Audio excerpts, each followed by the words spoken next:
खोलते तेल में पिछले 27 अगस्त 17 से खोल रहा हूं और मैं निर्मल सोनी छिपरा थाने के आगे स्थित मंत्रालय कर्मचारी के महासंघ से बोल रहा हूं।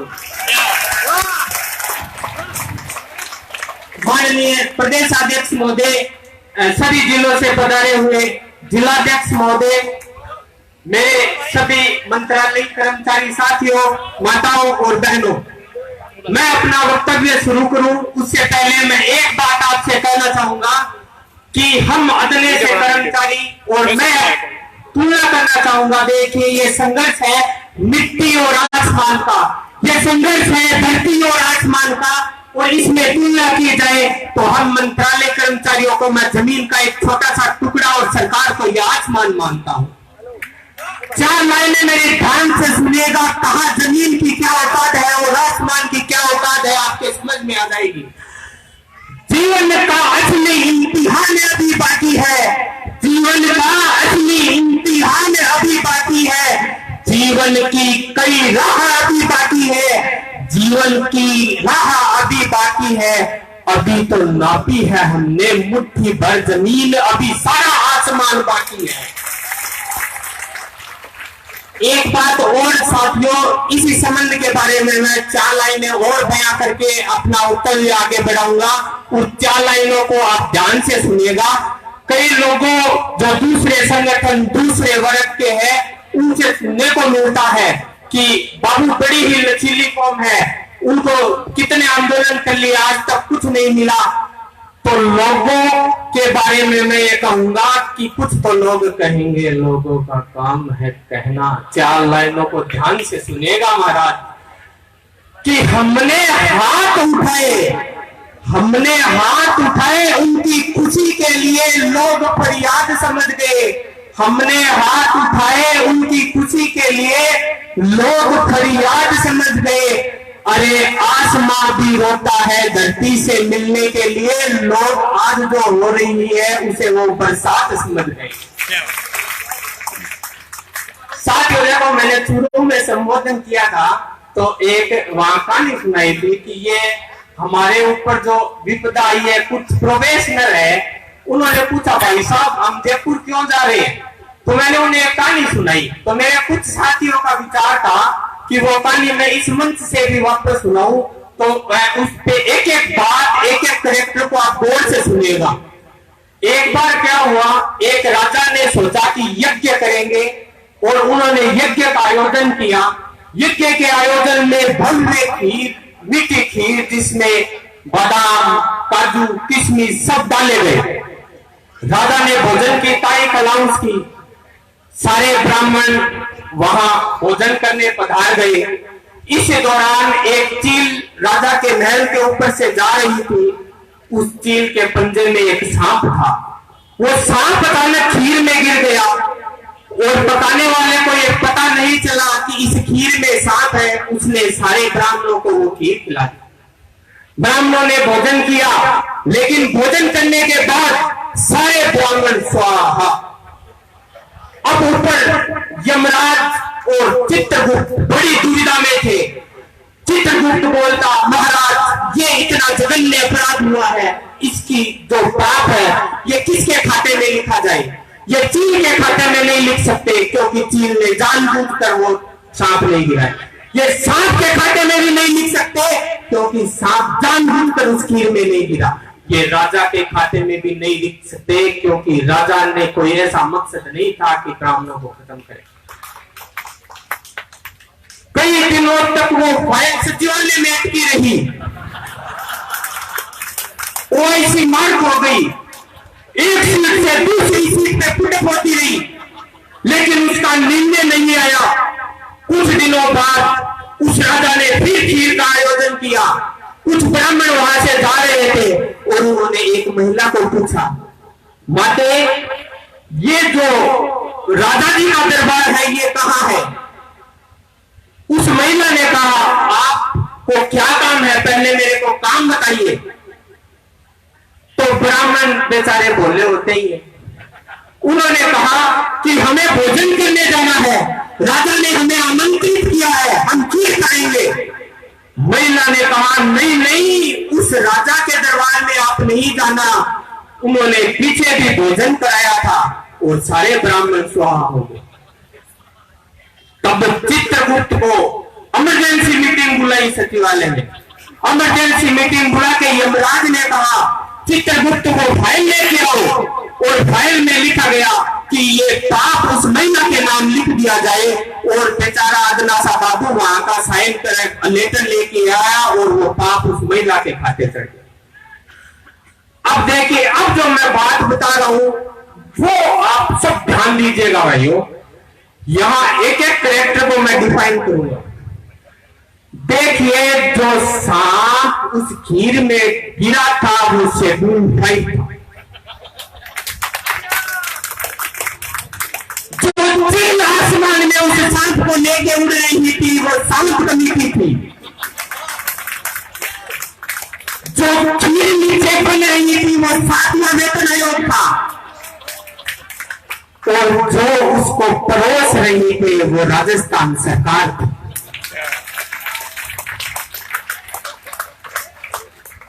और राजा जिसने इसका आयोजन किया वो फाइनेंस डिपार्टमेंट राजस्थान था। अब इसमें दो बड़े कैरेक्टर और बचते हैं, उनको और ध्यान से सुनिएगा। सारों की व्याख्या कर दी, अब एक बचता है ब्राह्मण। तो भाइयों, वो ब्राह्मण हम मंत्रालय कर्मचारी।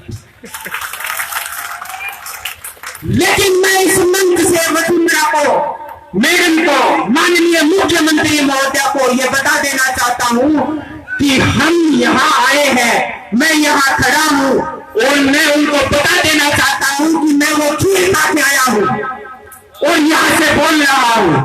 आप चाहे मेरे को लाल समझो चाहे कुछ भी समझो, लेकिन उस खीर का भी अब हमारे ऊपर कोई असर नहीं होने वाला है, हमारा कुछ नहीं बिगड़ने वाला है। मैं इस मंच के आह्वान से एक बाबू के नाते वसुंधरा मैडम को, माननीय मुख्यमंत्री महोदय को एक बात स्पष्ट रूप से समझा देना चाहता हूं। आप देखिए, मैंने इससे पहले मैं एक बात और बता दूं कि ये जो मैं लाइन बोल रहा हूं उसको आप बड़े ध्यान से सुनिएगा। मैं ईमानदारी से एक बाबू के नाते ये लाइन बोल रहा हूं कि हम उबलते हैं तो तूफान उबल जाते हैं, हम उबलते हैं तो तूफान उबल जाते हैं, हम मचलते हैं तो अरमान मचल जाते हैं। हमको बदलने की कोशिश ना करना, हम बदलते हैं तो इतिहास बदल जाते हैं। और साथियों, मैं आपको बता देना चाहता हूं कि हम इतिहास बदलने के बहुत करीब है। आज जो फैसला हुआ है ग्रेजुएशन का, वो इस इतिहास बनाने की ओर हमारा पहला कदम है। अभी बहुत सीढ़ियां बाकी है, हम एक एक सीढ़ियां चढ़ते रहेंगे और मंजिल को पाके रहेंगे। साथियों, एक बात मेरी अगर मनोज जी को याद है तो मैंने मनोज जी को कुछ दिनों पहले शुरू से फोन किया था। उन्होंने मेरा नाम पूछा था कि आप कौन बोल रहे हो। मैंने कहा भाई साहब, मैं निर्मल सोनी बोल रहा हूं, और मेरे को विश्वास है कि आगे जब भी मैं यहां आऊंगा तो आप भी पूछेंगे कि वो निर्मल सोनी कहां है। साथियों, देखिए, मैं 3-4 दिन से यहां कई वक्ताओं की बातें सुन रहा हूं। कई वक्ताओं ने एक बात कही कि माननीय मुख्यमंत्री महोदया, यशस्वी मुख्यमंत्री महोदया जो गौरव यात्रा कर रही है उसका क्या औचित्य है। तो मैं उनकी बात से सहमत नहीं हूं। अजी ऐसी चमत्कार व्यक्तित्व है जिसने बिना कोई दवाई डॉक्टर के जुकाम को ठीक कर दिया। अरे जिसने बिना ब्रेक के रोडवेज के पहिए बंद कर दिए हो। अरे जिसने जबरदस्ती पुलिस वालों को मेज खिला दिया हो। अरे जिसने कई अधिकारियों और कई नेताओं को आईना दिखा दिया हो। और सबसे बड़ी बात साथियों, जिसने नमो की चाय भी नहीं पी। ऐसी यशस्वी मुख्यमंत्री गौरव यात्रा जरूर करेगी। लेकिन मैं इस मंच के माध्यम से कहना चाहूंगा कि आज राज्य का हर कर्मचारी रुदन कर रहा है, कृदन हो रहा है। हर गली गली, हर घर घर से घर वाले यहां बैठे हैं। मेडिकल इस मंच से एक बात और कहना चाहूंगा कि मैं ज्यादातर ये हो रहा है कि मेरा गांव सरदार से 250 किलोमीटर दूर है और मैं कल गया था, 8 साथियों को साथ लेके आया हूं, जिनमें 3 रजिस्ट्री बाबू, एक रेवेन्यू डिपार्टमेंट का और एक एसडीएम का लीडर है। तो मैं चाहता हूं मेरी तरह आप भी एक दिन जा सकते हैं, लेकिन ऐसे पदों पे बैठे बाबुओं को यहां लाइए साथ में। साथियों देखिए, मैं आगे वक्तव्य बढ़ाऊं अगर अनुमति हो तो, मेरे को थोड़ा टाइम चाहिएगा, क्योंकि मैं 3 दिन से कई साथी बोल रहे थे कि आप बोले नहीं, 3 दिन से भारी आई है। 3 दिन से बड़ा बड़ा उसको निकल गया। मुझे पता नहीं था, मुझे आप पहले बोलते, मैं पहले बोला था यार 3 दिन क्यों इंतजार करा था। मत तो इतने, मैं एक चीज हमेशा बोलता हूँ, एक बात मैंने बोली है, जब जब कोई आंदोलन होते हैं नए लीडर निकलते हैं, तो ऐसा बहुत से लोग निकलेंगे और बहुत से लोग खत्म भी होंगे। तो अच्छा है, अपन को लगता है ये शिपाके, ये संगठन है, इसकी नींव मजबूत है, बहुत से लोग निकल रहे हैं, बहुत से लोग इस संगठन को संभालने के लिए आगे आ रहे हैं। तो धन्यवाद। चलिए धन्यवाद मनोज जी। आगे देखिए, एक बात मैं फिर 4 लाइनों के माध्यम से कहना चाहूंगा कि अभी तो हम धीरे धीरे चल रहे थे, अभी तो तेवर दिखाने हमें बाकी है, अभी तेवर हम दिखाएंगे, तुम सारा शहर खरीद लो और हुकूमत उस पे हम चलाएंगे। साथियों मुझे एक बात की बड़ी खुशी होती है, आज देख के मेरा मन बड़ा ही गदगद होता है। यहाँ हर डिपार्टमेंट, हर शहर, हर गली, हर नुक्कड़ से मंत्रालय कर्मचारी आया है। किसी के पास कोई झंडा, कोई बैनर नहीं है, कोई झंडे की लड़ाई नहीं है। और एक बात मैं अगर इस मंच से नहीं कहूं, वो मेरे अभी मन में आई थी। अभी कुछ सरदार जी यहाँ नारे लगवा रहे थे, उनकी एज को देखकर मेरे मन में एक बात आई कि हम कामयाब जरूर होंगे जब इतना तजुर्बा हमारे साथ है। और भी मैं देख रहा हूं तजुर्बे की गाढ़ दीवार जो कभी नहीं टूटेगी, वो हमारे साथ यहाँ पे बैठे हैं। तो मैं इस मंच से तजुर्बे का साथियों के लिए 4 लाइन ना कहूं, ये हो नहीं सकता। ध्यान से सुनिएगा। नहीं झुका करते हैं जो दुनिया से करने को समझौता, नहीं झुका करते हैं जो दुनिया से करने को समझौता, ऊंचे से ऊंचे ख्वाबों को जो देते रहते हैं न्योता, ऊंचे से ऊंचे ख्वाबों को जो देते रहते हैं न्योता। अरे दूर देखती जिनकी दृष्टि भविष्य तम चीर, मैं हूं उनके साथ खड़ा जो सीधी रखते अपनी रीढ़। साथियों इसके साथ मैं एक बात शुरुआत करूं, उसको आप भी थोड़ा सा ध्यान से सुनेगा। कुछ युवा साथी का इशारा मेरी तरफ आ रहा है कि आपने बुजुर्गों की बात कही भाई साहब, तो मैं आपको कहना चाहूंगा, I also please to see the all the employment of age like me here present. जो मेरे हम उम्र साथी हैं, जो युवा है, जो नौजवान है, जो यहाँ मौजूद है, मैं तहे दिल से उनका भी स्वागत करता हूँ। और गणित की भाषा में एक फॉर्मूला आपको समझाता हूँ कि तजुर्बा प्लस जुनून इक्वल सफलता। भाइयों इतना तजुर्बा और इतना जुनून एक साथ है तो सफलता जरूर मिलेगी। लेकिन मैं उन साथियों को तहे दिल से सलाम इसलिए करना चाहता हूँ कि 1986, 1998, 2013 पता नहीं कितनी बार यहाँ आंदोलन में उन्होंने आहुतियां दी है। उनके लिए देखिए, मैं ये आपको बात कहूंगा जरूर कि तालियां बजाइए, लेकिन उससे पहले एक बात मेरे ध्यान से सुनिएगा। अजी छानको छिड़को तो सगड़े ही हुए, जम गई बच्चों, उन बुजुर्ग साथियों के लिए तालियां।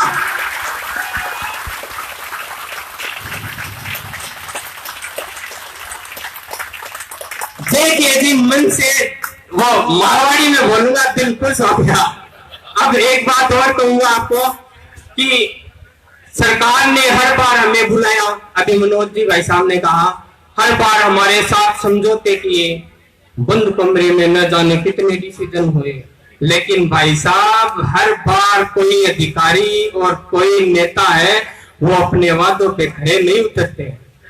और नेताओं की बातों पर मनोज जी के वक्तव्य से एक बात स्पष्ट हो रही है कि उनका जो कथन है कि इस बार हम आदेश लेके उठेंगे, मैं चूरू जिले की तरफ से इस मंच से मनोज जी का इस बात के लिए अभिनंदन करता हूं। और एक बात अपने जिले के लिए जरूर कहना चाहूंगा कि जब घर बनाया जाता है साथियों, तो वास्तुकार एक बात कहता है कि घर के दिखनाते कूड़े को दबा के रखिए। तो हम तीनों वासियों ने इस पंडाल के दाहिने कोने को दबा के रखा हुआ है और लगातार दबा के रखेंगे।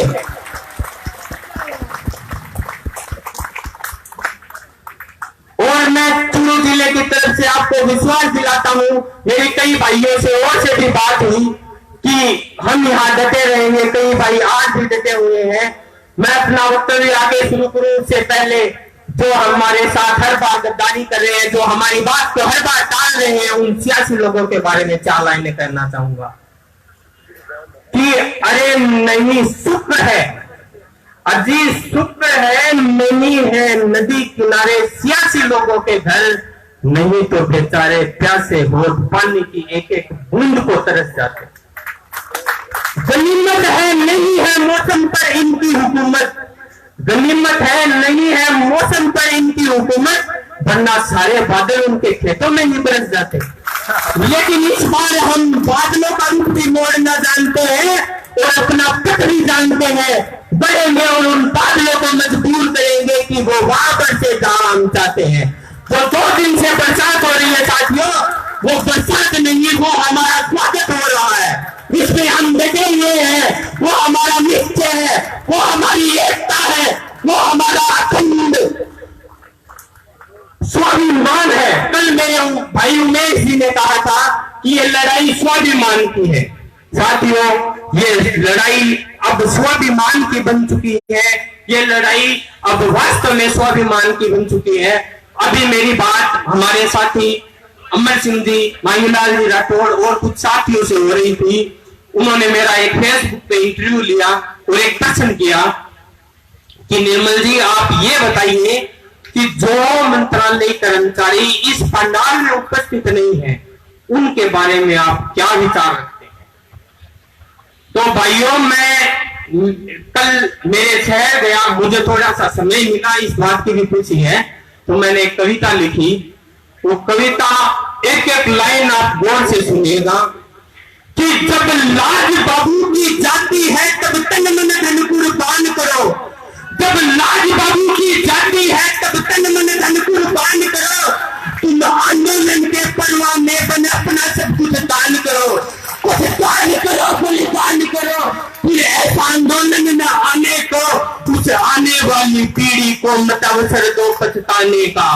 इस वक्त अगर जो चूक गए वीरान बाबू हो जाएगा, अब भी अगर सोते रहे बर्बाद बाबू हो जाएगा।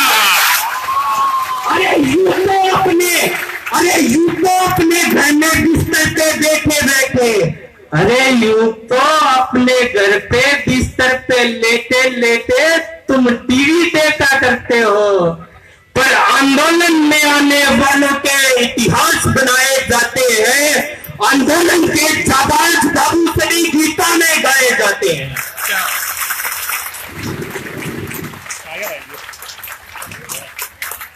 साथियों, मैं इस अपील के बाद मैं चाहता हूं, कभी मैं ऐसा नहीं चाहता कि मेरा नाम आए, लेकिन ये जो मेरी रचना थी, मैं चाहता हूं ये हर राज्य कर्मचारी के घरों तक किसी भी माध्यम से पहुंचे और उनको कुछ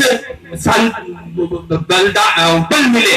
लेकिन इसके बाद भी अगर कोई बाबू यहाँ नहीं आ रहा है तो मैं उनको बता देना चाहता हूं कि यहाँ जिनको आना था वो आ गए साथियों, और जो आए हैं वो ग्रेड पे 3600 लेके जाएंगे। और रही बात हमारी कौम की, तो मैं एक बात और कहना चाहता हूं एक बाबू होने के नाते कि बाबू कौम बड़ी ही दिलदार होती है साथियों, बड़ी दिलदार होती है, इतनी दिलदार होती है कि हम जो ग्रेड पे 3600 ले जाएंगे उसके थोड़े बोरे जो ऑफिसों में और घरों में बैठे हैं वहां भी दिखेंगे।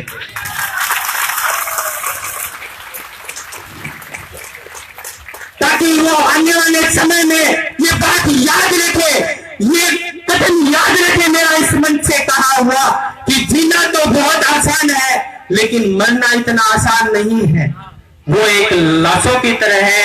अंतिम अपील मैं दुष्यंत की कुछ लाइनों से करना चाहूंगा, शायद आप सबने सुनी होगी। हो चुका है पीर पर्वत सा पिघलना चाहिए, हो चुकी है पीर पर्वत सा पिघलना चाहिए, इस हिमालय से कोई गंगा निकलनी चाहिए। हो चुकी है पीर पर्वत सा पिघलना चाहिए, इस हिमालय से कोई गंगा निकलनी चाहिए। आज यह दीवार पर दो की तरह हिलने लगी, आज यह दीवार पर दो की तरह हिलने लगी।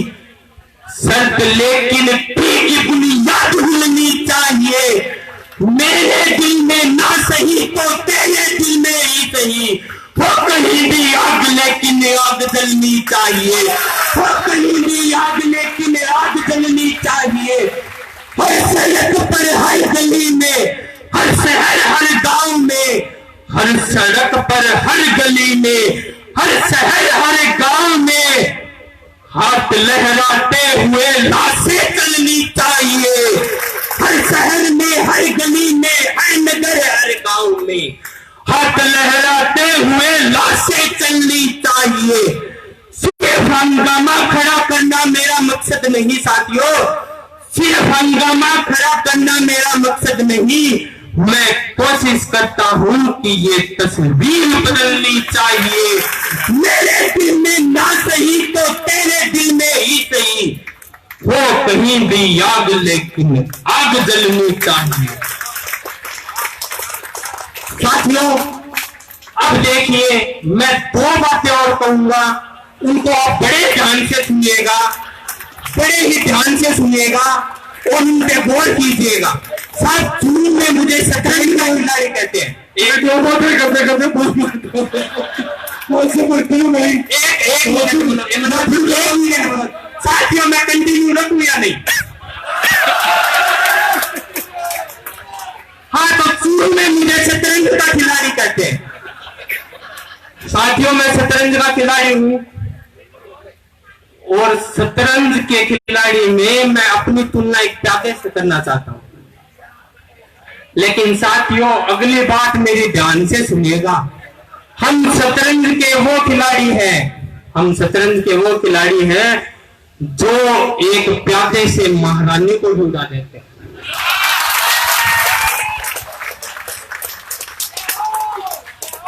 और एक बात और इसी संदर्भ में कहना चाहूंगा, वो भी आप बड़े ध्यान से सुनिएगा। शाहरुख खान की एक फिल्म आई दोस्त बादशाह, उसके बाद में ऐसे निकल रहा था तो मेरे मुंह से ऐसे निकल गया किरण, तो लोगों ने कहा ये तो शाहरुख खान है। शादियों में हालांकि कहीं किसी एंगल से नहीं लगता हूं, लेकिन जब तुलना ही हो रही है तो मैं उनको ये कहना चाहता हूं कि मुझे बादशाह नहीं बाजीगर कहिए, क्योंकि हम महारानियों की गुलामी नहीं किया करते। अब एक बात और, लाइव में मैं अपने के पास बहुत से वक्त हैं, अपने आपको फिर टाइम मिलेगा प्लीज। मनोज जी से प्लीज भैया, ठीक है प्लीज आपको फिर टाइम मिलेगा। तो हम तो है अपने यहाँ पे यार, अपने बहुत सी वक्त है अपन नहीं जानते। ठीक है साथियों, ठीक है। जिन्होंने मुझे टोका है मैं उनके लिए 4 लाइन अंतिम से विदा करूंगा कि सुनकर जमाने की बातें, सुनकर जमाने की बातें अपनी अदा ना बदलिए, सुनकर जमाने की बातें अपनी अदा ना बदलिए।